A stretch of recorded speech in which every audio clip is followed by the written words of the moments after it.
You're listening to the True Crime Witch podcast, the podcast that takes you into everything murderous, mysterious, and downright macabre. I'm your host Emma, and you're listening to episode 17, The West Alton Jane Doe. Before we jump into the episode, I'd like to make a disclaimer that the True Crime Witch podcast covers topics such as rape, murder, crimes against children, and other sensitive topics. This podcast won't be for everyone, and your discretion is advised. This is episode 17 of the True Crime Witch podcast, The West Alton Jane Doe.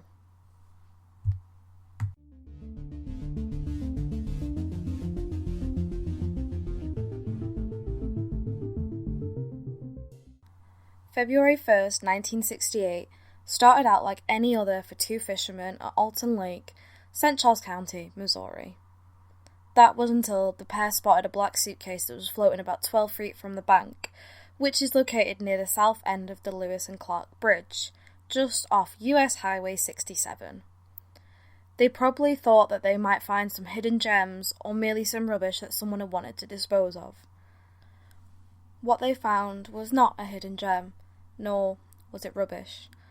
It was the body of a toddler who would come to be known as the West Alton Jane Doe. The suitcase had been tied up with blue clothesline and weighed down with 4 10-pound exercise weights, 2 on the inside and then 2 more attached to the outside. Whoever had disposed of this suitcase did not want the West Alton Jane Doe to be found. As the investigation went on, the little girl remained nameless, leading to the authorities calling her the West Alton Jane Doe, or the St. Charles County Jane Doe. She has been unidentified and without her true identity for 51 years. Jane Doe was white, approximately between 2 and 3 years old, stood at around 2 foot 8 inches, weighed between 35 and 40 pounds. She had long strawberry blonde hair, and her eye colour is listed as undetermined. Jane Doe also has one abnormally large tooth and a scar above one eye. However, I can't find listed which eye it is. The Doe Project also lists that it doesn't know which eye this is. When she was found, Jane Doe was wearing only a pair of white underwear, possibly indicating that she had been abused or neglected due to the lack of clothing in such cold weather. Upon her autopsy, it was revealed by the coroner that Jane Doe had no obvious signs of trauma, and they had listed her cause of death as strangulation. In one article I found, it mentions that there are large amounts of water found in her lungs, which the coroner couldn't rule out the possibility that Jane Doe was alive when she was dumped from this, in the suitcase, and that she had drowned. Due to her state of decomposition, it has never been determined whether she had been sexually assaulted. The post-mortem interval is the time that has passed since the person has died. Different stages of decomposition can give clues to medical examiners, or coroners, which can help determine an estimated time and date of death. In Jane Doe's case, her post-mortem interval is estimated to be around 3 weeks, according to the NamUs website. There is no doubt that her body being in the lake had a profound impact on the state of her decomposition. If the 3-week post-mortem interval is correct, it also links to a case that I'll be discussing later on in the podcast. In February of 1968, a man came forward in the belief that Jane Doe was in fact his 3-year-old missing daughter. He revealed to law enforcement that the young girl and her mother had been missing for 8 weeks, and the man had had no idea where they had gone. Sadly, Jane Doe would still remain unidentified, as the missing girl and woman were not linked to Jane Doe. Sadly, due to her being found in 1968, there isn't much more information that police could have obtained. DNA was not an option at the time, and the most they could have done was blood group typing, which is quite unlikely to have led them to an identity. Thanks to the tireless work of web sleuth users, I was able to come up with a few possible identities for our little Jane Doe, and now it's not been officially listed that any of these have ever been ruled out. Patricia Zentner and her mother Mildred Zentner, so Patricia was 2 and Mildred was 28, were last seen in Garden City, Michigan on August 28, 1963. According to Mildred's husband of 6 years, Jesse Zentner Jr., the pair had gotten into an argument after he'd spanked Patricia for misbehaving. Following this argument, he left the house to go and cool down and calm off for a while. When he returned, both Patricia and Mildred were gone. The only personal item missing from the Zentner home was Patricia's training party, and Mildred had not taken any clothes for either her or Patricia. According to Jesse, Mildred had left him a typed note, which he claims that he ripped up, which is very strange considering that your wife and daughter have gone missing and you've just ripped up this note. But sure, cool, whatever, we'll go with it. I can't find anywhere online the contents of this letter, so obviously if it had been ripped up, we're not going to know the contents, but, perhaps police maybe do have some sort of reconstructed copy of this. Who knows? Perhaps Mildred had simply told her husband that her and Patricia would be gone for a few hours to let the tension fizzle out. Maybe she told Jesse that she didn't want to be with him anymore and that this was a goodbye letter. Or perhaps the whole story of the letter had been a fabrication by Jesse to make himself seem less guilty by implying that Mildred and Patricia had left of their own accord. Suspiciously, Mildred and Patricia were not reported missing for over 2 weeks, which puts the date that they were actually reported missing of September 11th, 1964. The pair were only reported missing when Jesse travelled to Mildred's parents in Pennsylvania. It seems that Jesse was hoping to find them there in the safety of their family. However, upon both parties discovering that the pair hadn't been seen for 2 weeks, it was Mildred's family that phoned it in to police and officially reported them missing. It wasn't her husband that had not seen his wife or his daughter for 2 weeks. It was actually their own family, which, kind of screams the husband did it. I don't want to make accusations. That's a very strong accusation to make, but I'm going to say the husband did it. Patricia is described as 2 years old, 3 feet tall, 31 pounds, and she is a white female with blonde hair and blue eyes. Mildred is described as a Caucasian female, 28 years old, 5'7", 126 pounds, with brown hair and blue eyes. Mildred also wore glasses and had a calcium buildup on her right wrist. The Zentner's investigation was reopened in 2004, following a tip that led police to excavate the Zentner home on the 1200 block of Deering, Michigan. Thank you to Peter, who explained to me how American addresses work, because I was going to read that as 1,200, not even 100, 1,200 block of Deering, but it's 1,200. If I'm wrong, let me know. It's just that in the UK, we don't use blocks, so when someone says something like a block or X amount away, I'm like, what? And if you saw a house number that was that high, I'd be like, what? It's very uncommon to see house numbers that go past double digits, and streets work differently. We don't have 5th and 6th Avenue or off this place. In America, in the US, your guys' road systems make so much more sense, but in the UK they're just gonna go, nah, we're just gonna throw some random names at it. Some of them are quite funny, maybe I'll cover them sometime. Anyway, let's get back to the case. I'm getting sidelined.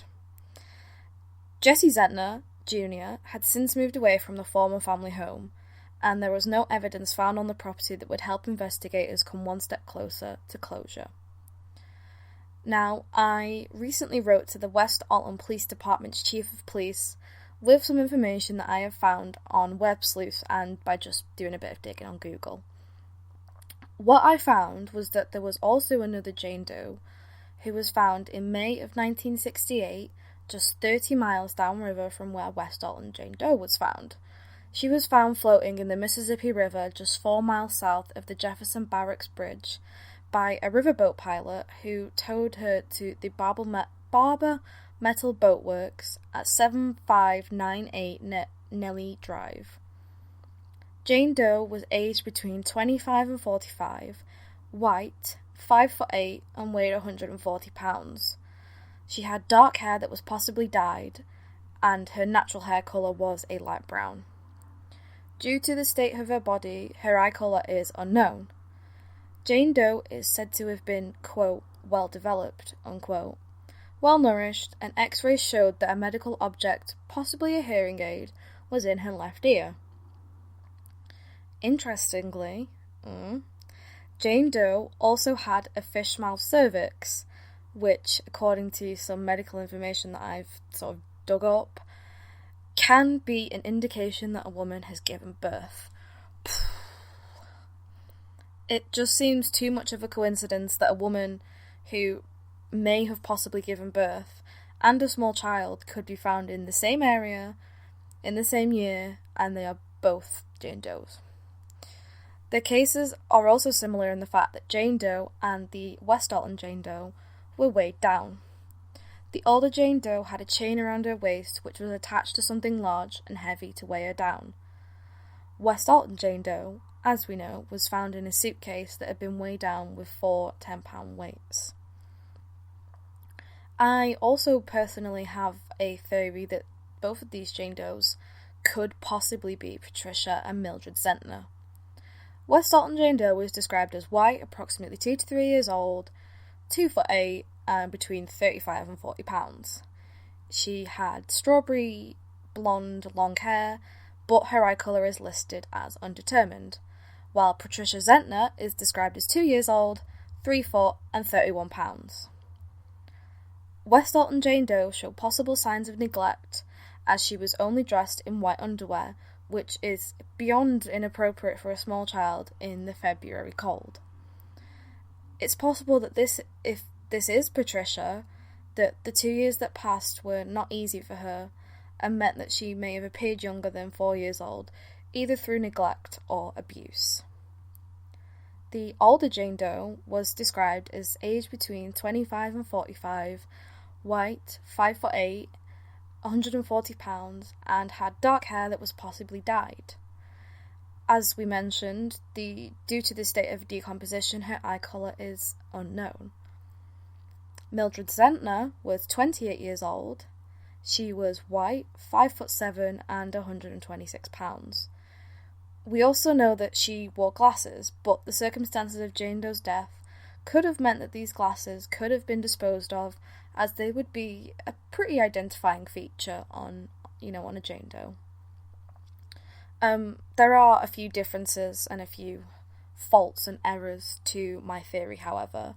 I can't find any information to suggest that Mildred had a hearing aid, and we also know that she had a calcium build-up on her right wrist. Now, this is something that the coroner probably would have mentioned in his report, or her report, apologies, unless this hasn't been disclosed to the public to maintain the integrity of the investigation.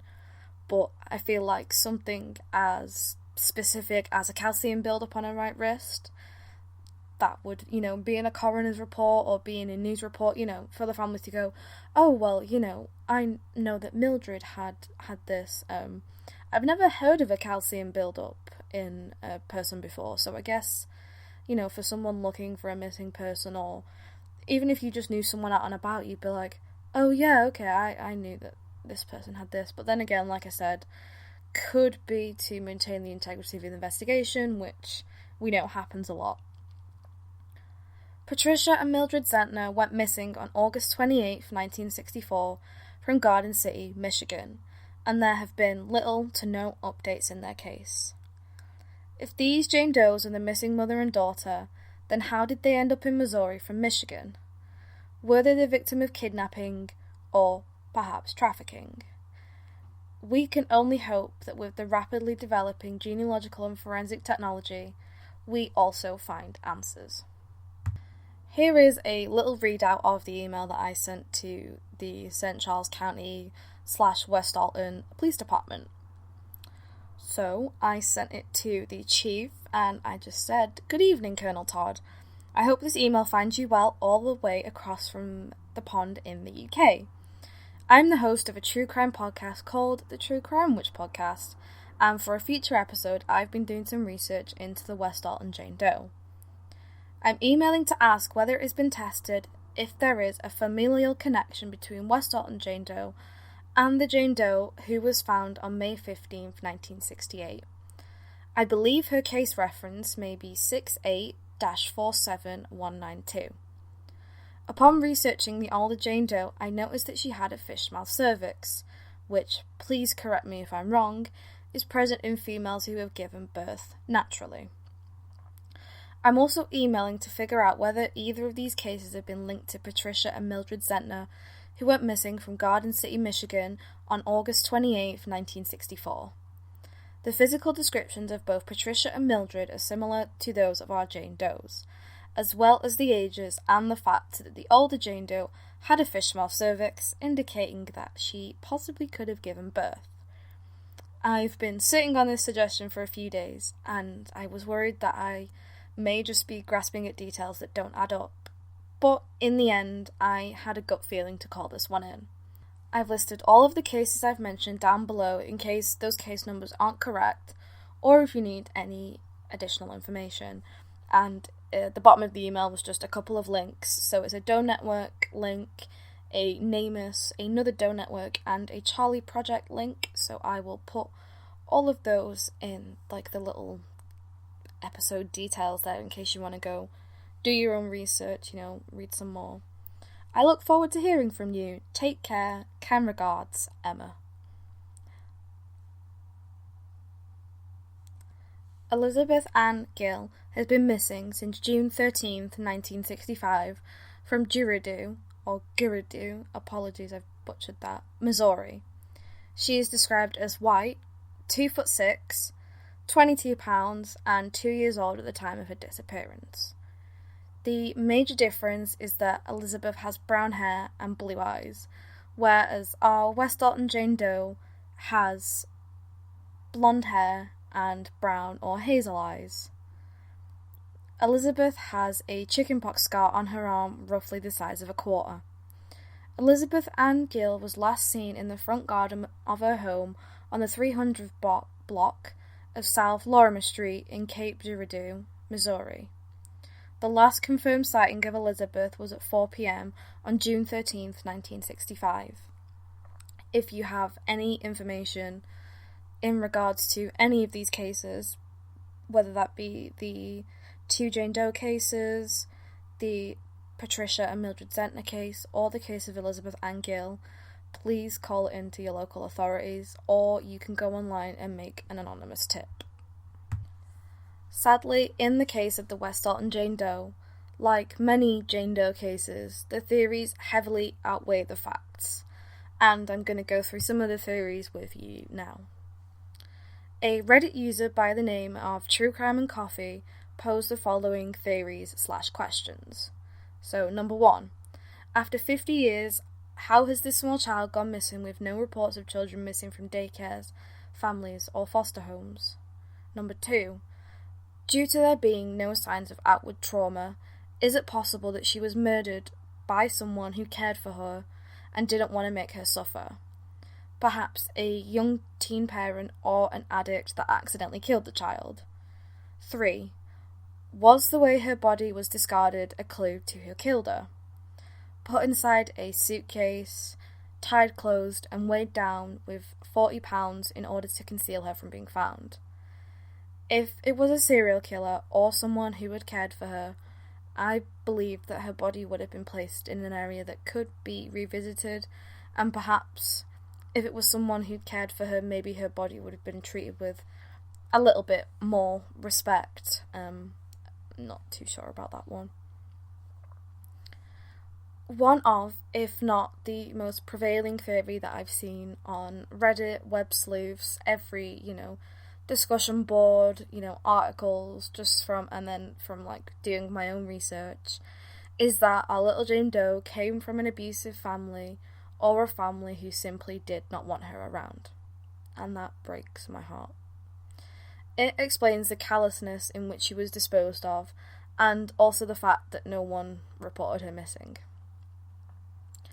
Another theory links to the last one, and perhaps her family or caretaker told others that she simply just went away to live, somewhere else with other relatives in a different part of the state, a different part of the country. They just said, oh yeah, she's gonna go live with, her grandma in Texas or whatever. People, it does happen. Children do move around. They do go and live with their grandparents or other family. Like, my gran lived up in far end of the northwest, and her mum sent her to just go and live with her auntie down in London for a while. It's sad, but it does happen. So I guess that, if whoever was looking after her just said, oh yeah, we've sent her to live with her grandparents or, some other family because we're struggling or for other reasons, other people are more likely to sort of just keep their nose out of something that's just not their business, which unfortunately leads to a 2 to 3 year old being unidentified for 51 years. Jane Doe could also have been the victim of human trafficking, either taken from another part of the state or even part of the country and trafficked all the way to Missouri, where she was killed by the people or the person who caught her. She could have also been possibly killed by the person who bought her from a trafficking ring, and due to the state of her body, it was never determined if she had been sexually assaulted, so this theory seems quite plausible. It also seems like, why would anyone report anything? Why would anyone come forward like, oh shit, a child from a trafficking ring has been found. Oh, well, I'm not going to say anything. Of course you wouldn't. So all of those theories make me very, very sad. Especially like the abuse and neglect. It's heartbreaking to think that there's a family out there that's missing a toddler. There's a toddler that's been unclaimed for 51 years. And it doesn't know, we don't know anything about her, where her mother is, her dad is, just the fact that she is unclaimed and that no one in her family is willing to come forward to identify her, or the fact that no one in her family or, circle of close people knows that she's missing. It is heartbreaking. This case really upsets me, and I'm quite emotionally invested in this case if you haven't already figured that one out.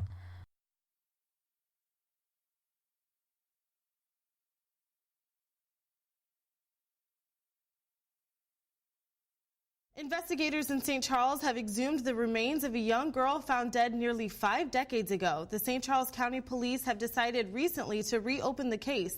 LUTV's Christine Gipperich joins us with why they are continuing this investigation. 1968's Jane Doe is being actively pursued by the St. Charles County Police. Detectives are recovering DNA from the little girl, hoping this could also lead to her killer. A handful of police and forensics have gathered at the Oak Grove Cemetery to uncover the remains of a Jane Doe.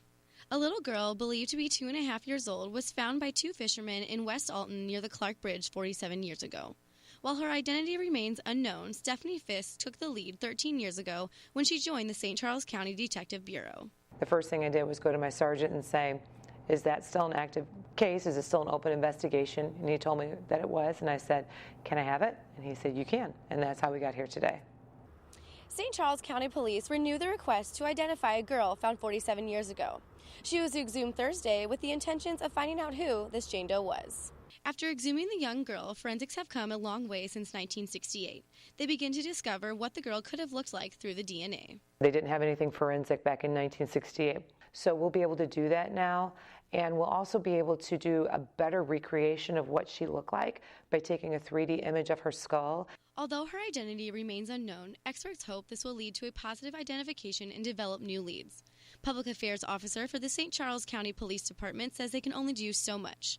They still need the public's help. Let us know that you have information about the case. Somewhere someone knows who this child is. Val Joyner emphasizes that if you have any information, please contact the St. Charles County Police Department via Facebook, Twitter, or call them at 636-949-3000. For LUTV News, I'm Christine Gippridge.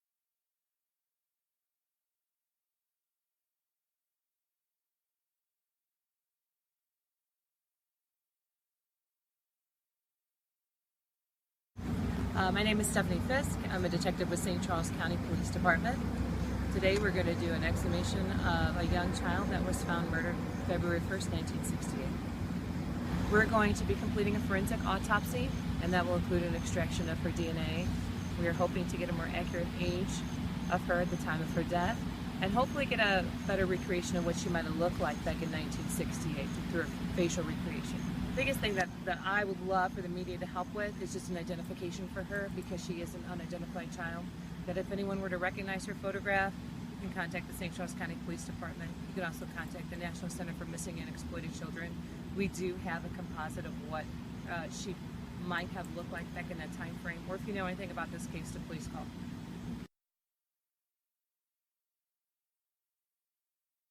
"47 years after her original burial, the West Alton Jane Doe was exhumed from her grave on Thursday, September 24th, 2015, by the St. Charles County Police Department in Missouri.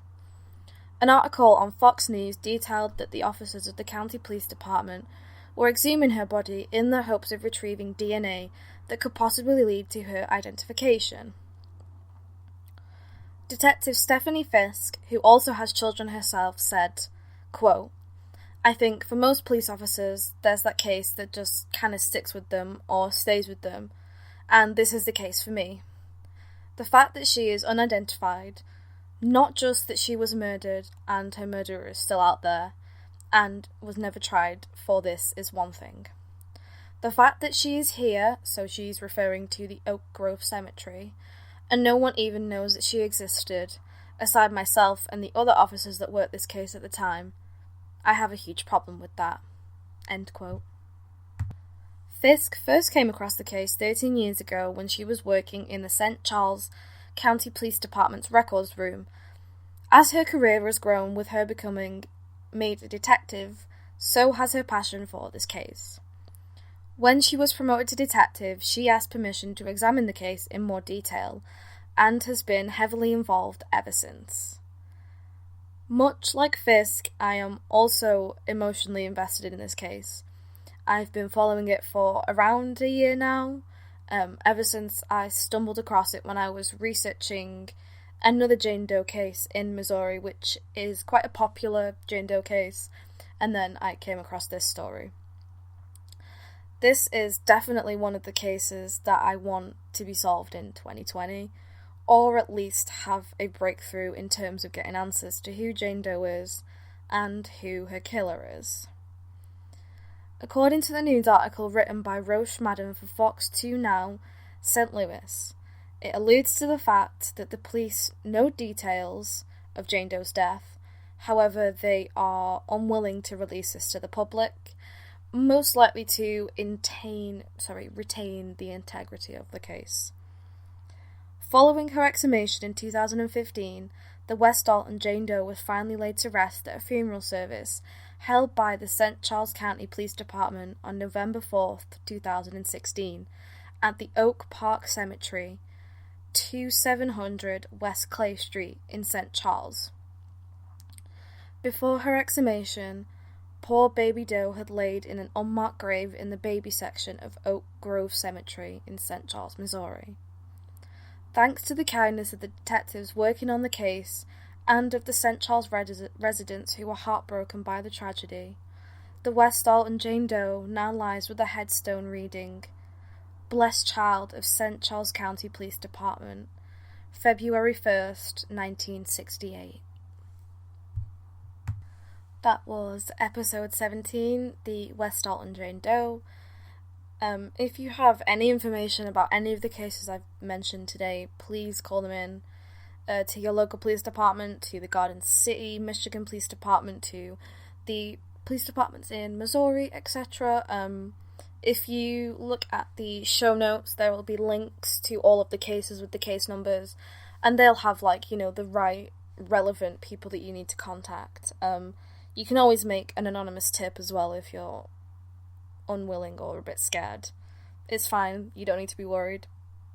There is no repercussions unless you are responsible, which I hope none of my listeners are. I hope I don't have any murderers listening to me, but then again, stranger things have happened. So, thanks for listening. Just want to say, recently introduced a $1 tier to my Patreon page, which for a $1, you will get early access to all of the podcast episodes, much like my $3 tiers. You'll get early access, plus a few little things, and then I've bumped up the rewards of the $3 tier, just to make it fair for those, who contribute a little bit more. If you contribute to my Patreon, or any way to me financially, thank you so much. It really helps out. At the moment, it's helping me pay bills, it's helping me pay for my counselling sessions, my phone bill, all sorts of stuff like that. Thank you if you listen to the ads that are put on my podcast. Thank you. I know that they're annoying, but it's a way to help me monetize the podcast, and hopefully a way to help me get into doing this full time, get into being a freelance writer, writing for podcasts, writing for books and all that jazz. So thank you so much. As always, you can follow me on Twitter, it's just @TrueCrimeWitch. Instagram is @TrueCrimeWitch. I am on Tumblr. If you want to relive your 2014 fantasy, you can find me on Tumblr. I'm at TrueCrimeWitchPod, I believe. Kind of don't post on there as much as I do other social media, but go ahead. I'm in the process of getting a website built, so hopefully that'll be up and running soon, and then there will be some full-length articles, more little spooky tidbits on there. Just trying to think where else I am. I was going to say where you can listen to the podcast, but if you're listening to me now, then you're already listening on your favourite podcast app, so don't need to tell you twice. Remember, friends, stay safe and stay spooky.